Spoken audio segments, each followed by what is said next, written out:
It's 10 o'clock. This is Sky News at 10, our top story. The Prime Minister calls alleged comments by a Tory donor about Diane Abbott racist.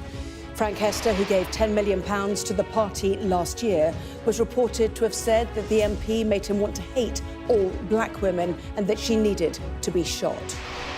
Also tonight, 35 bodies and human ashes found at a funeral home in Hull as police received 1,000 calls from concerned people.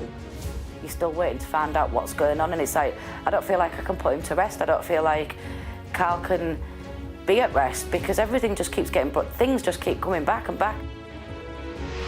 Social media influencer Andrew Tate and his brother Tristan can be extradited to the UK from Romania over allegations of rape and human trafficking. I have nothing to fear. I have nothing to be afraid of. I know I've done nothing wrong. The fact that they are now seeing that we're going to win this case and have pulled up some garbage from 2012. A Sky News investigation finds British cars are still being sold in Russia despite sanctions.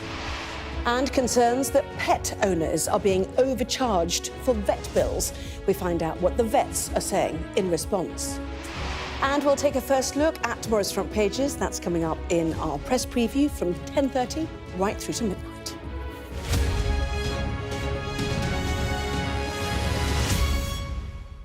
Hello there, good evening. Racist and wrong. That is what the Prime Minister has said tonight about alleged comments made by one Tory donor towards Diane Abbott.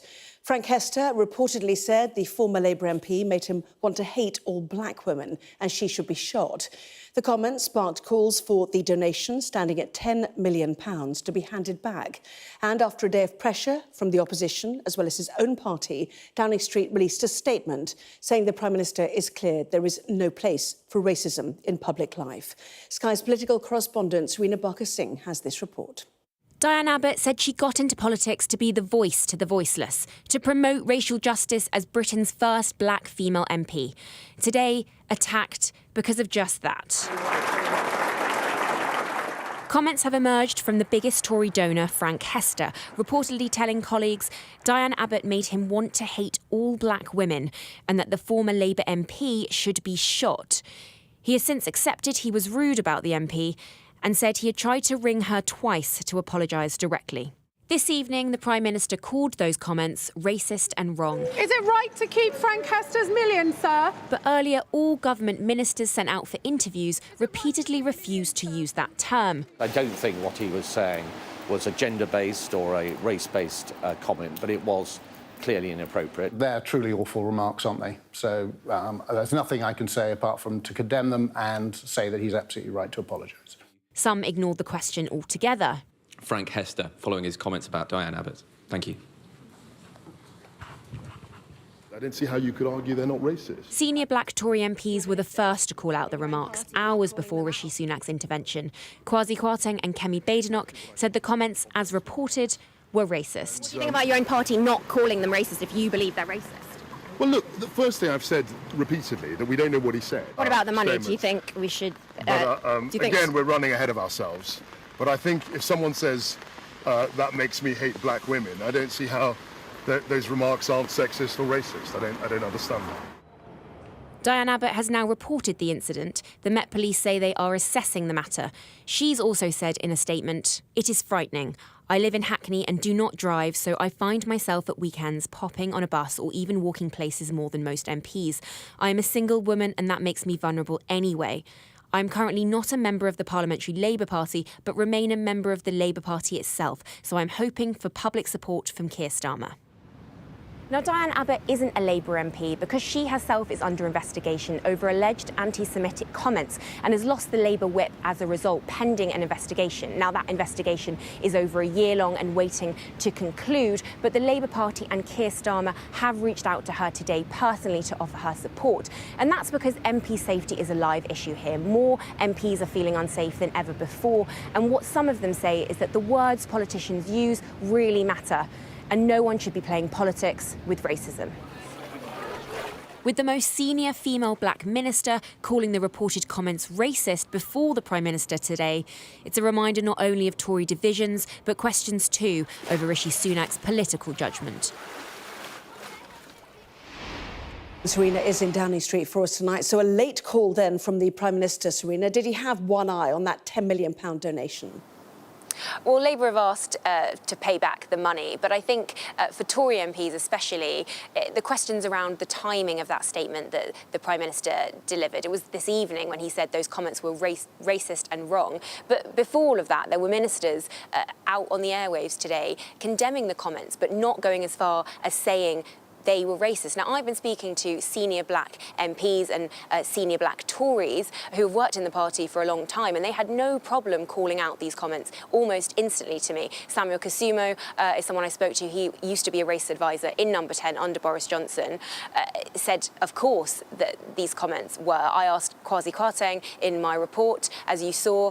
He said the reported comments, as they are, he doesn't see how they couldn't be seen in any other way. So I think people are questioning tonight Rishi Sunak's political judgment in terms of the timing and allowing a cabinet minister to go ahead of him. That was Kemi Badenoch, who tweeted saying it was racist. She actually put her head above the parapet before the Prime Minister. There's sort of swirling accusations that is potentially to stave off the opposition making hay of it tomorrow in parliamentary questions.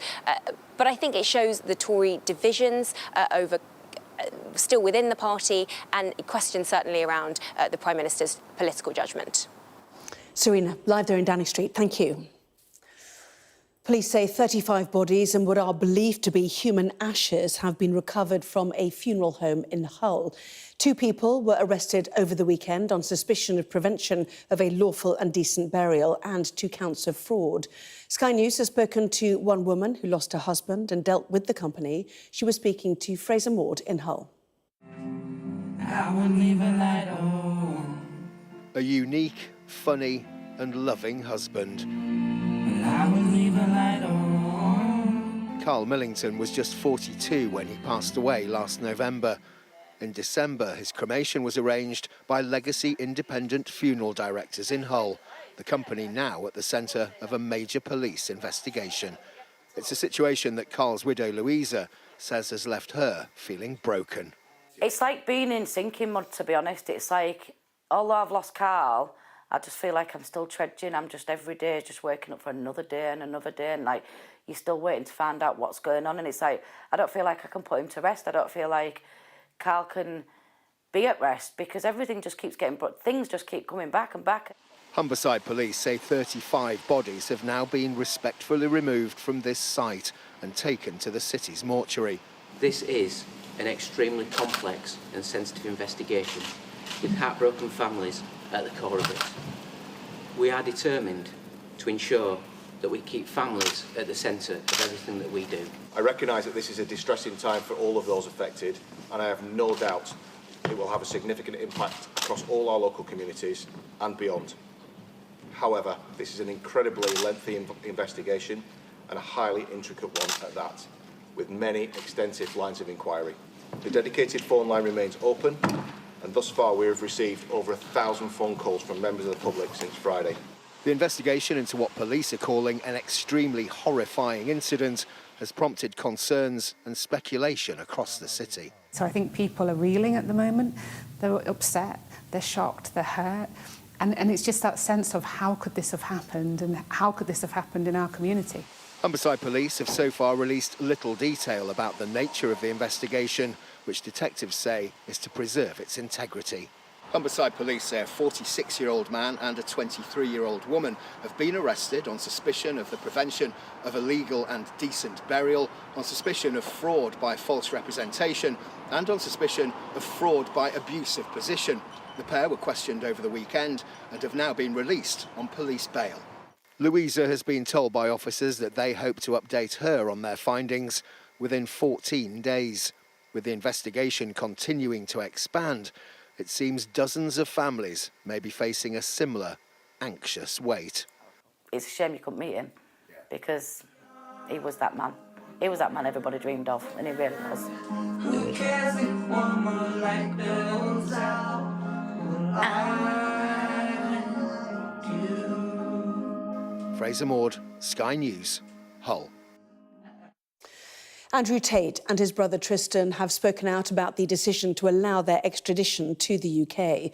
Bedfordshire Police said officers had obtained a European arrest warrant for the two men as part of an ongoing investigation into allegations of rape and human trafficking.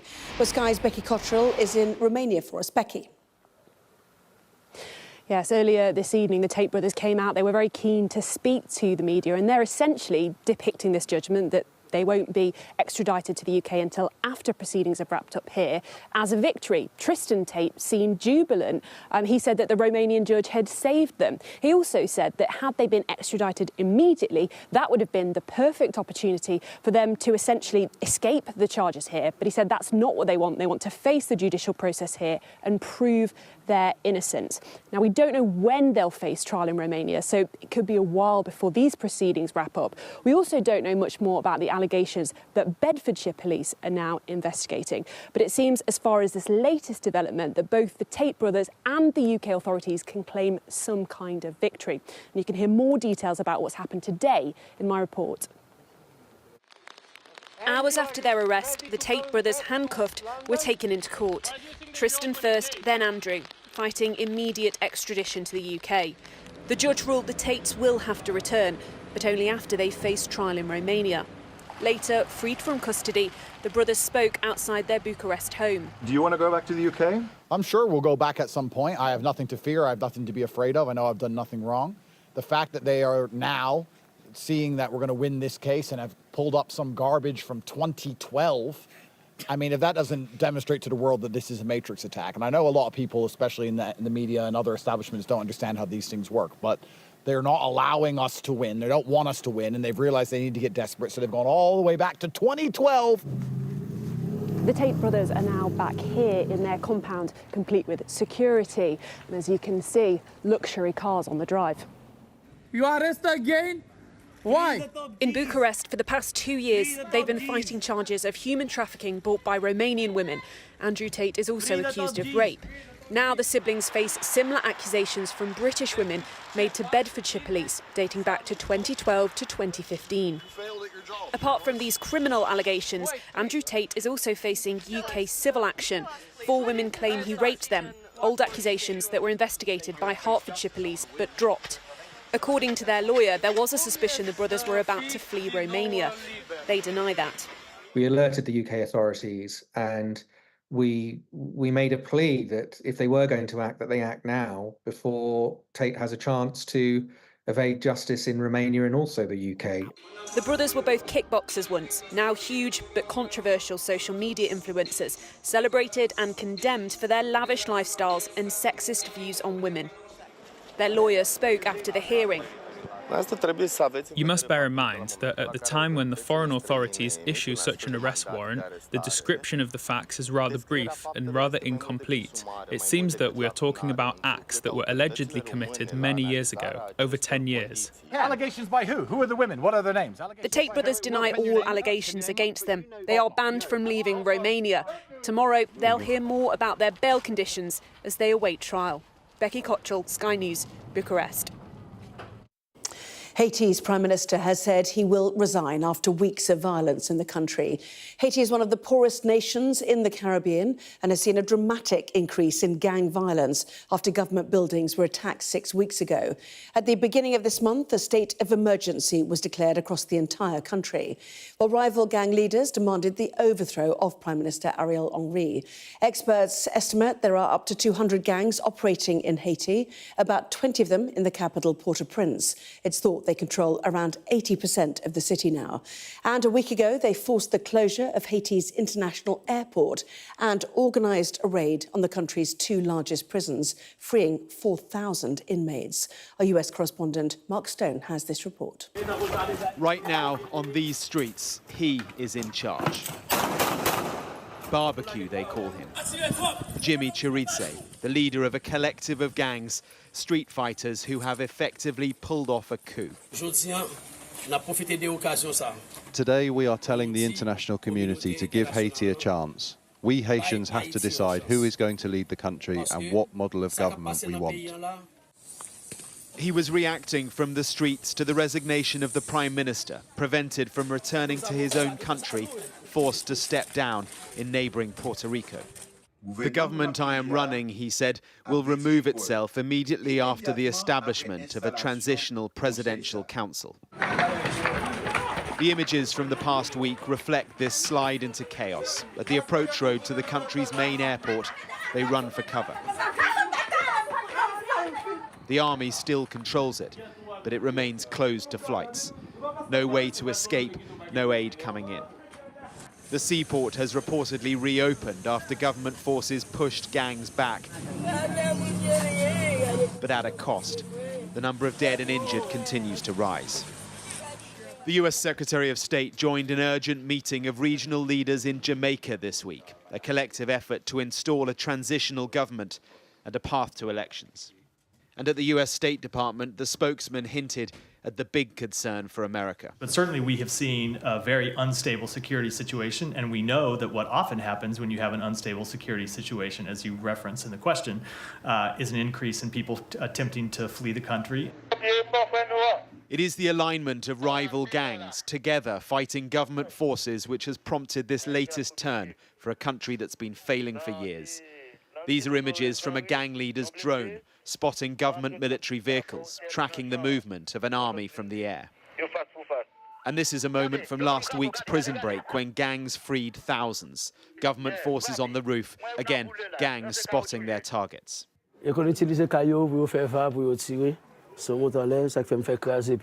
Last year, Sky News toured the streets and alleys controlled by barbecue. A former policeman, self-cast now as a Robin Hood for the people here, but cast by others as a straightforward gangster. He is internationally sanctioned. He denies links to numerous murders. His message now that the Haitian people will hold their nation's destiny, but it's one being driven, for now, by him. Mark Stone, Sky News. Last night on Sky News at 10, we brought you the news that the government would be releasing prisoners up to 60 days early. And now Downing Street says it can't guarantee that there will be spaces in jails in England and Wales beyond Easter. We will also extend the existing end of custody supervised licence measure to around 35 to 60 days. We will enable this to happen for a time-limited period and work with the police, prisons and probation leaders to make further adjustments as required. This will only be for certain low-level offenders. Where necessary, electronic monitoring will be applied to enhance public protection. Ministers will, of course, continue to keep use of this measure under review. Let's speak to our chief political correspondent, John Craig. So early release then, John, what reaction has there been? Pretty angry reaction for two reasons, really. One, the critics of the government are saying it's another example of broken Britain. And also the rather sneaky, shifty way that Mr. Chalk, first of all, tried to slip out this announcement late last night. That led to him being dragged before MPs this afternoon and face a barrage of questions about the people being let out. Low-level offenders, you heard Mr. Chalk say there. Well, a lot of people will say that, for example, violent criminals like, for example, people convicted of robbery, grievous bodily harm, actual bodily harm, and wounding and other offences like that. Drug dealers, including those dealing in drugs like heroin, well, provided their sentence is under 4 years, and they are amongst the ones being let out. Yes, the prisons will be full at Easter, and that's why the government's taking this emergency measure. These sort of schemes have been run before, particularly by the Labour government when Jack Straw was Justice Secretary. But that was only 18 days before the end of a sentence. This time it's up to 2 months before, and there was real criticism of the threat of violence in prisons, riots over overcrowding and so on. In the House of Lords, meanwhile, peers have been putting pressure on the government to end the anomaly they claim of what are called imprisonment for public protection sentences. That is IPP sentences. People languishing in prison with no release date. 3,000 of them.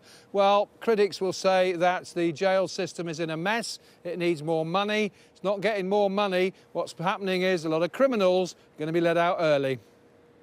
John Craig, thank you. A Sky News investigation has found hundreds of millions of pounds worth of British-made luxury vehicles are being sold in Russia, despite sanctions imposed after the invasion of Ukraine. Rolls-Royce, Bentley and Land Rover are among the top brands still found in showrooms in Moscow. The findings of our investigation has prompted the Foreign Office to warn the car industry to order a review of their supply chains. Our economics and data editor, Ed Conway, has this exclusive report. You don't have to go far in Moscow without seeing evidence of how much Russians love luxury goods. And that includes a lot of high-end Western brands and especially British automobiles. Bentley. After the invasion of Ukraine and the imposition of sanctions in 2022, that was all supposed to stop. Car makers pledged not to send their new models there. But a Sky News investigation has found these exports seem to be continuing even now. Now, it's certainly true that UK car exports to Russia have fallen very sharply since the invasion, basically down to zero. But just look at what's happened over the same period with car exports to Azerbaijan.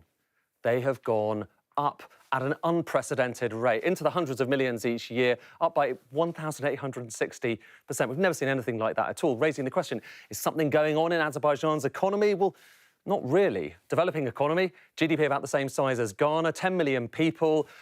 But the main thing is, just look where it's sited, on the border of Russia. And when you look at what's happened to car exports from Azerbaijan to Russia since the invasion, they've done almost exactly the same thing as our exports to Azerbaijan. And that raises a final question. Where have our exports mainly come from? Well, the main port of departure is this one in the southwest of England. Up until the invasion of Ukraine, the port of Bristol had never seen more than a few £1 million of exports to Azerbaijan. In the past couple of years, that's risen to the hundreds of millions. This is one of the country's main ports for the import and export of cars. But among the models leaving here over the past 2 years have been thousands of high-end British cars going in vessels rather like that around Europe into the Black Sea and ending up almost certainly in Russia. Our data shows it's been happening. The question is, why it hasn't been stopped. After all, the sale of cars over £42,000 to Russia is explicitly banned under the UK's sanctions regime.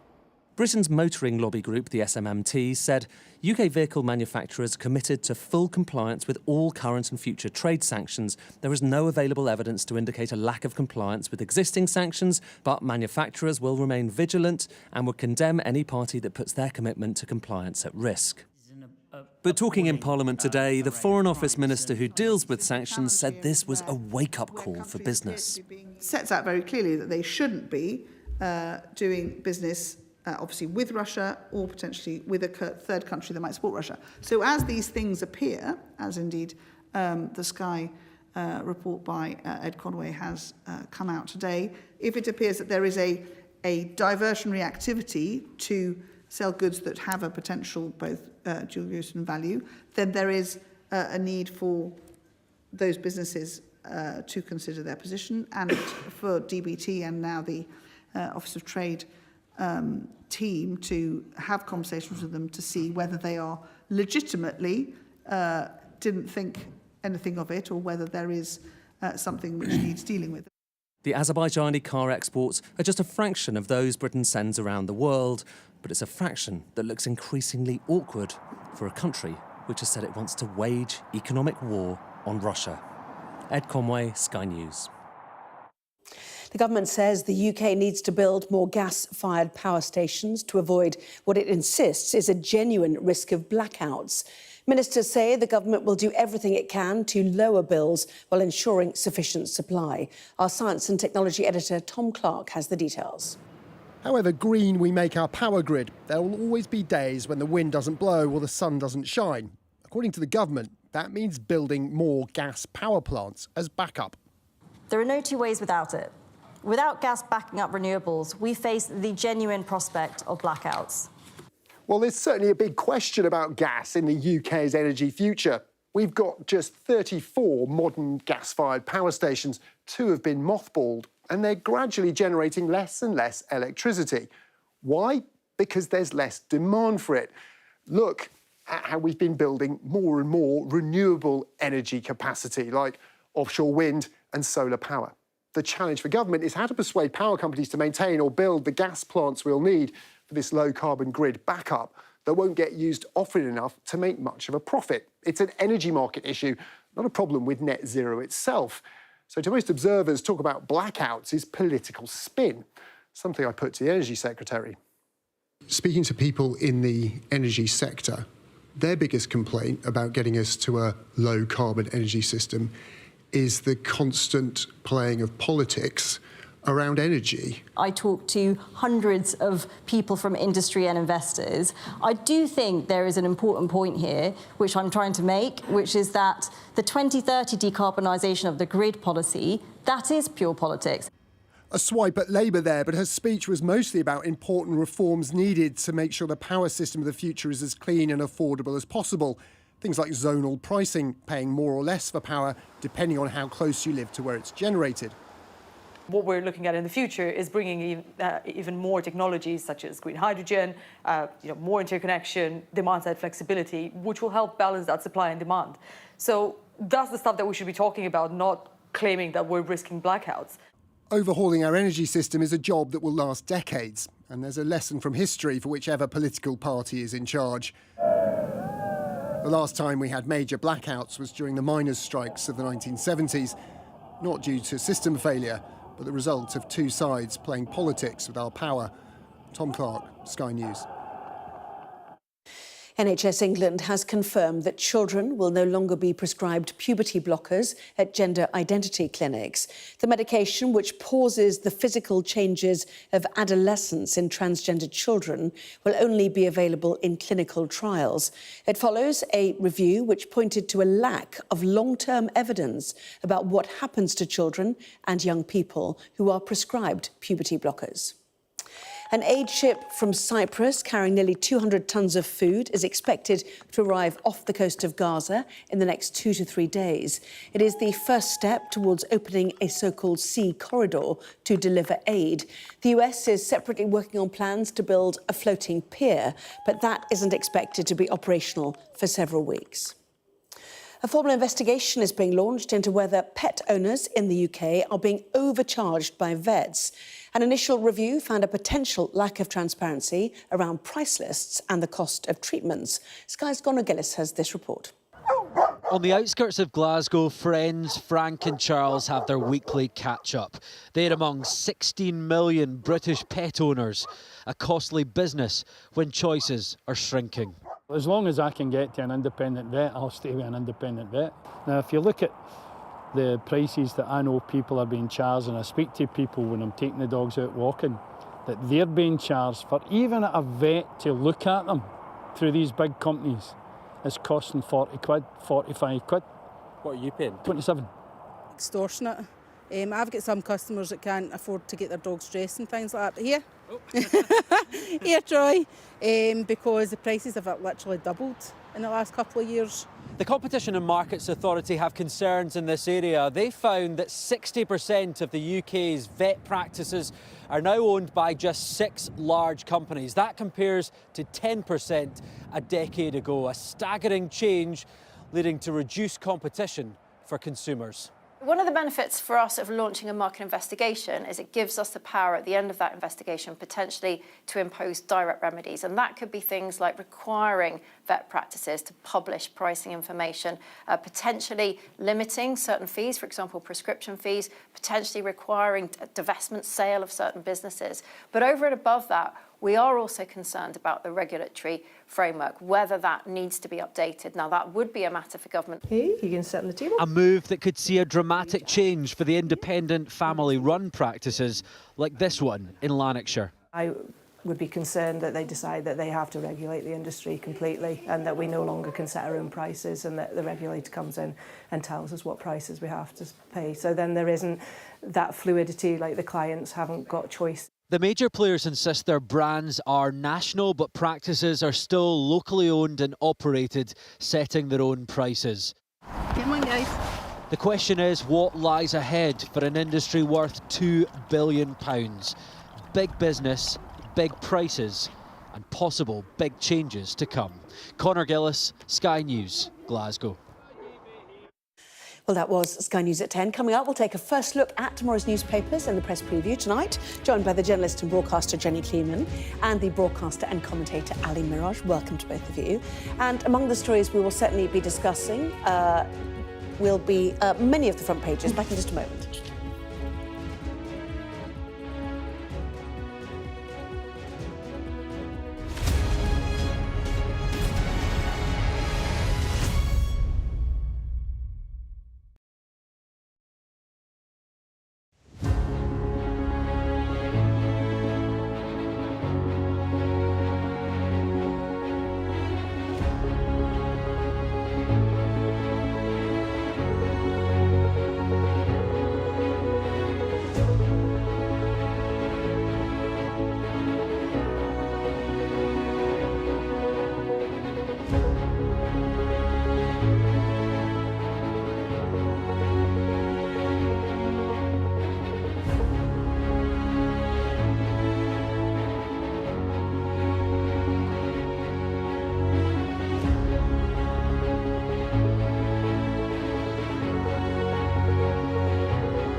Well, this is Sky News. In just a moment, the press preview, a first look at what is on the front pages. First, though, a reminder of our top stories this evening. The Prime Minister calls alleged comments by a Tory donor about Diane Abbott racist. 35 bodies and human ashes have been found at a funeral home in Hull as police receive 1,000 calls now from concerned people. And a court in Romania has ruled that the social media influencer Andrew Tate and his brother Tristan can be extradited to the UK over allegations of rape and human trafficking.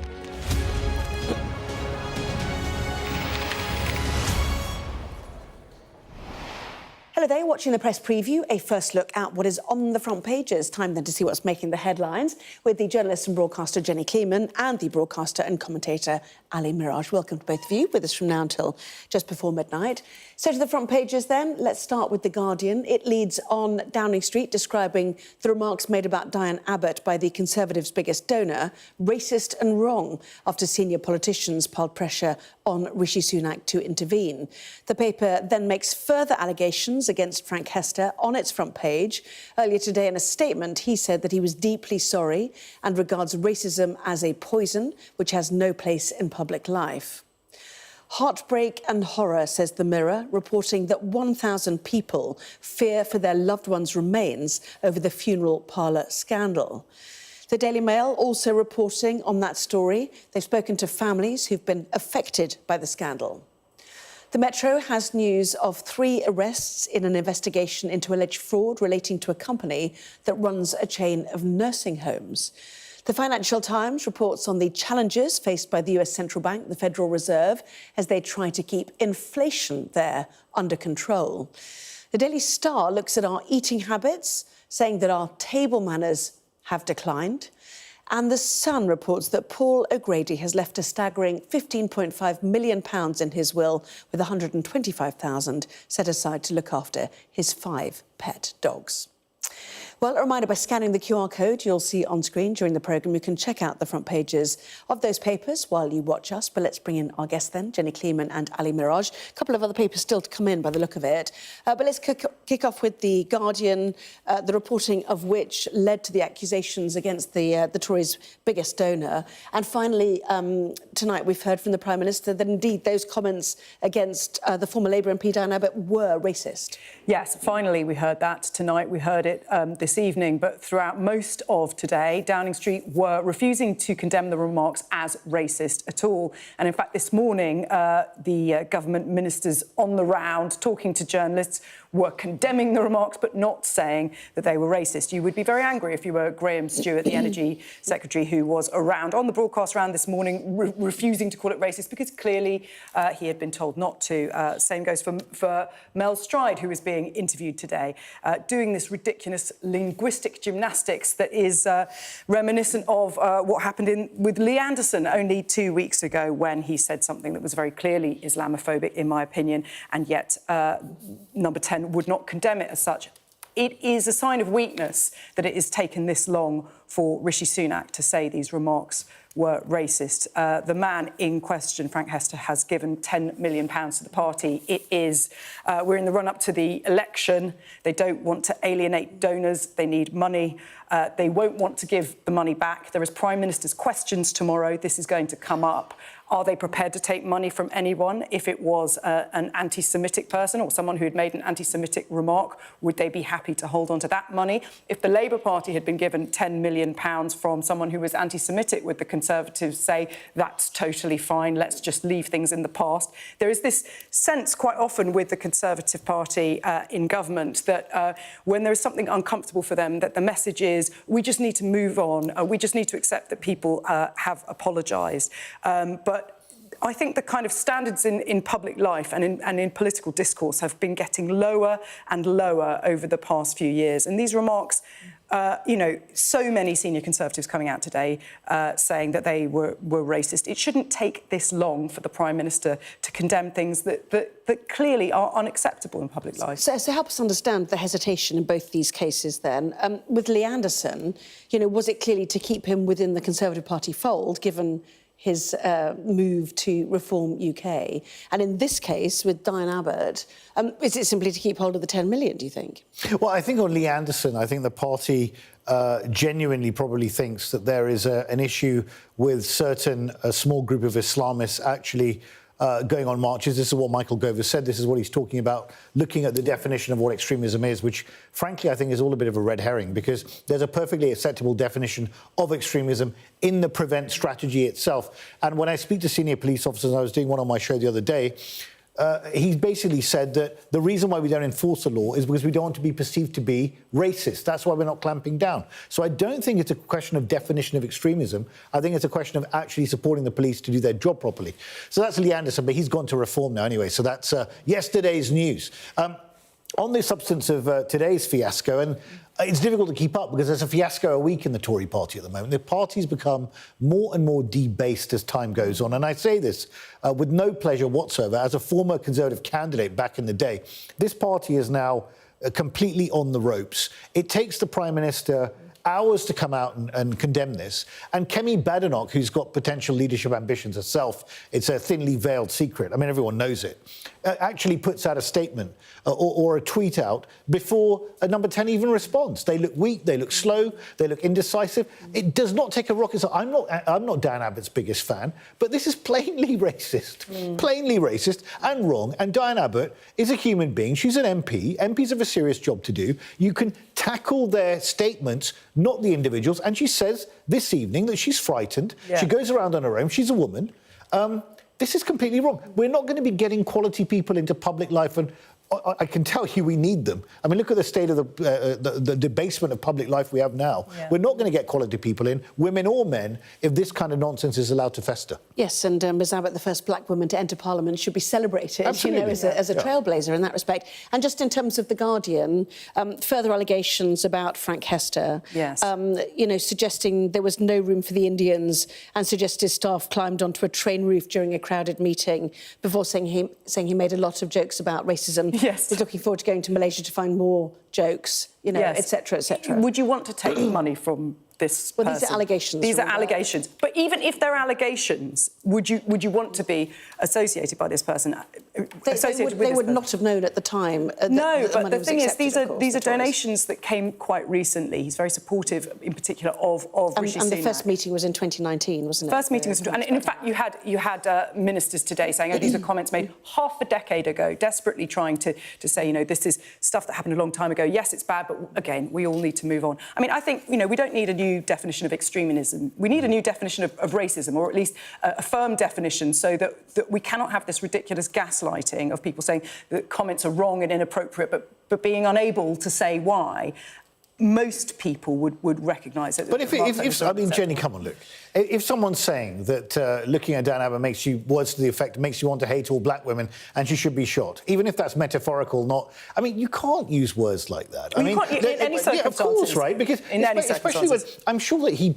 Look, I don't know Frank Hester from Adams, but I'm sure that he didn't genuinely mean that Diane Abbott should be shot. But that's not the point. We're living in an environment where it is very sensitive. MPs put them out there. Where MPs are getting shot. And they have been killed. They have been killed. So one has to be very careful with language, and especially in an increasingly polarised, divided, divisive environment. This kind of rhetoric, even if it was 5 years ago, I frankly don't care. The thing that Prime Minister should remember is there will always be instances where people will say ridiculous, stupid, unforgivable things. The question is how you act when you find out. Yes, exactly. Well, he has apologised, has he not? And finally. To contact her and everything. Yeah, but this isn't about him, it is about Rishi Sunak. OK. But he's still not saying it's racist. He's still not saying it's racist. No, Hester is not saying it's racist. Hester's not saying it's racist. Rishi Sunak has finally, at the end of the day, after all of these, after you've got William Hague, you've got Kwasi Kwarteng, Kemi Badenoch, all these people saying it's racist, looming Prime Minister's questions tomorrow, he finally uses the R word. But the statement from the Prime Minister's official spokesman, the comments allegedly made by Frank Hester were racist and wrong. He has now rightly apologised for the offence caused, and where remorse is shown, it should be accepted. The I, suggesting he was bounced into it after Kemi Badenoch, called it out. Yes. But anyway, yeah, and kind of more sort of strength and confidence from her than from the leader of her party, you might say. Yeah. To the Daily Telegraph now. Ali, why don't you kick off with this one? Keir Starmer will allow a vote on assisted dying, a campaign you could argue that's been brought to the fore again by Esther Rantzen. Well, Esther Rantzen's got a very clear view on this. She's got terminal cancer. She's been talking very openly about potentially going to Switzerland to a Dignitas clinic, to die at a time of her choosing, surrounded by her friends and family. She even told us what she wanted to eat and drink. Although I think she likes caviar. Anyway, Starmer has said in a phone call to her that he will look to, in the first term of a Labour government, to bring this to a vote. It would be a free vote in Parliament. It's a matter of conscience. I must say I'm deeply concerned about it all. I absolutely understand and empathise with people in the situation of Esther Rantzen, I really do. But what worries me is that if we move to a position where today we say it's terminally ill people, and then tomorrow we say, well, it's your decision to choose when you die, we will be very quickly going down the road of what's happened in Belgium when a girl in her early 20s who on the back of the Brussels terrorist attack some years ago was completely mentally disturbed by this. Every time a balloon went off or popped, she thought she was in the terrorist attack and wanted to die. And with her parents supported this decision. And I just think a woman in her early 20s, is that what Western society is coming to? That we would assist someone dying? So I'm deeply concerned about this being the thin end of the wedge. Well, I mean, I take a different view on all of this. I think that in 100 years' time, when we look back on how we have allowed people to end their lives either through really unsafe means or dying very slowly without dignity, we will think that this was something that we really should have got right a long time ago. I mean, you talk about this example of this Belgian girl, and of course, anyone who could be made to feel like they should live, should be made to feel like they should live. But as it stands at the moment, there are traumatised people in the UK, for example, who will still be taking their own lives, but using much less safe means. Jenny, how do you feel about the pressure, though, that potentially could be put? I mean, every situation... I think this is an argument that is often made, but there is very little evidence for it in countries where assisted dying... And this particular vote is about assisted dying. It's not even about assisted suicide. It's about people who have 6 months or less to live. There is overwhelming public support for this. The idea that we are keeping people alive who are going to die imminently anyway and who would like to be able to die at a time and place of their choosing, surrounded by their families instead of slowly and painfully. You know, there is... Poll after poll shows overwhelming public support. If we can frame a law to protect the vulnerable, and I believe that we can, we just need to have the kind of moral courage to do it properly. Well, this is the argument Lord Faulkner makes. I've spoken to him about this, and he makes this argument that it's very, very tightly defined, terminally ill people. Look, fine, well, let's see where the debate goes. I would not be putting my faith in necessarily people who might want to pop off their relatives who are pretty unscrupulous for inheritance purposes. Yes, and that is the argument that's often made. But if you look at places around the world where assisted suicide as well as assisted dying is legal, that hasn't. I want to get one more story in, if you don't mind. Okay, apologies for interrupting. It's a very important debate. NHS or children will be banned from receiving puberty blockers on prescription under NHS rules that come into effect immediately. Yeah, this is again something that you can't really debate in 30 seconds. But it's a big issue. Puberty blockers, I mean, this is not unexpected. There was the CAS review into this. We have the Tavistock Gender Identity Clinic is shutting at the end of this month. And now puberty blockers, which are tablets, medications that will halt puberty, about 100 children are on them at the moment. They're not going to be prescribed as a matter of course because there isn't enough evidence about the long-term effect of them. What it does to your brain, what it does to your brain. It's very delicate. It's very delicate. Look, there were about 250 cases only a few years ago every year of gender dysphoria. There are now about 5,000. It's a serious issue.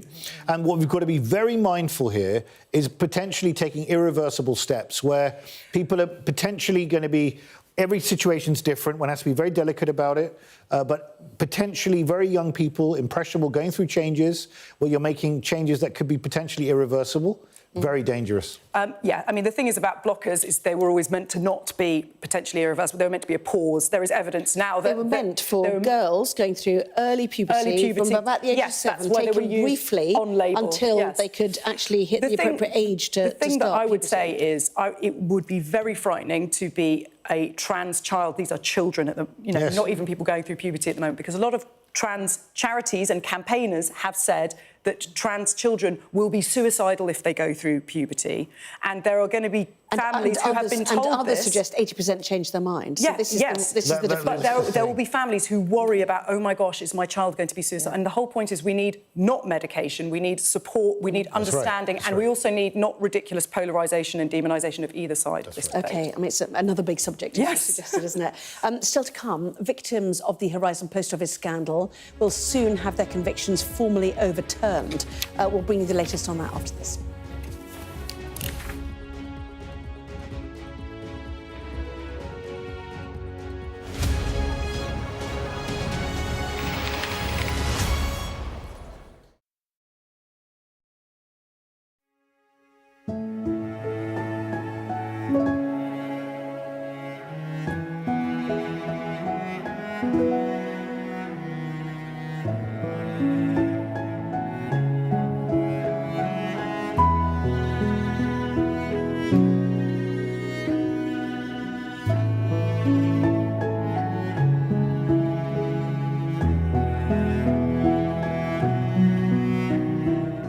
I'm Katie Spencer and I'm Sky News' arts and entertainment correspondent. When you think of Glastonbury, it's mud you want and music. They're going to cross to us live in a minute. Okay. Thank you so much. Brad Pitt is now a prolific producer behind the scenes. It's not a mystery to me. We always were capable of doing this. Oh, they're wonderful children as an audience. Who did that? Maverick here on the red carpet. I'm so excited, Tom Cruise. This is the story of the night. It's the little independent film that could. We take you to the heart of the stories that shape our world. Nor have I ever struck any woman in my life.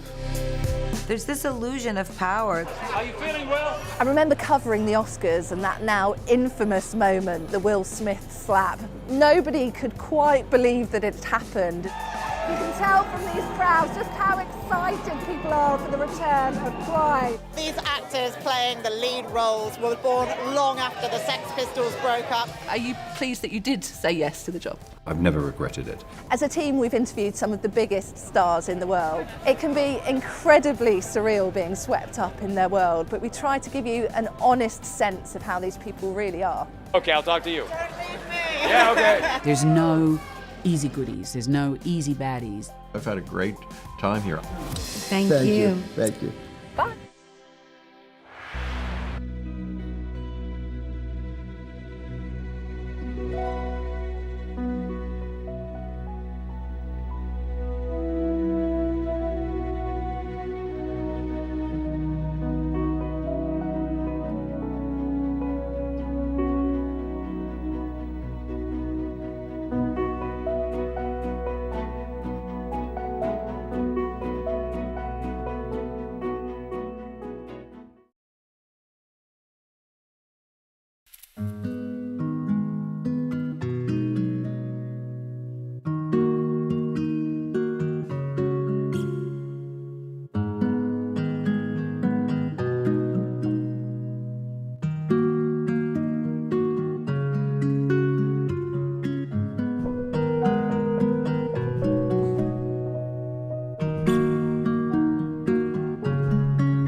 Well, welcome back. You are watching the press preview with me once again, Jenny Kleeman and Ali Miraj. Welcome back to both of you.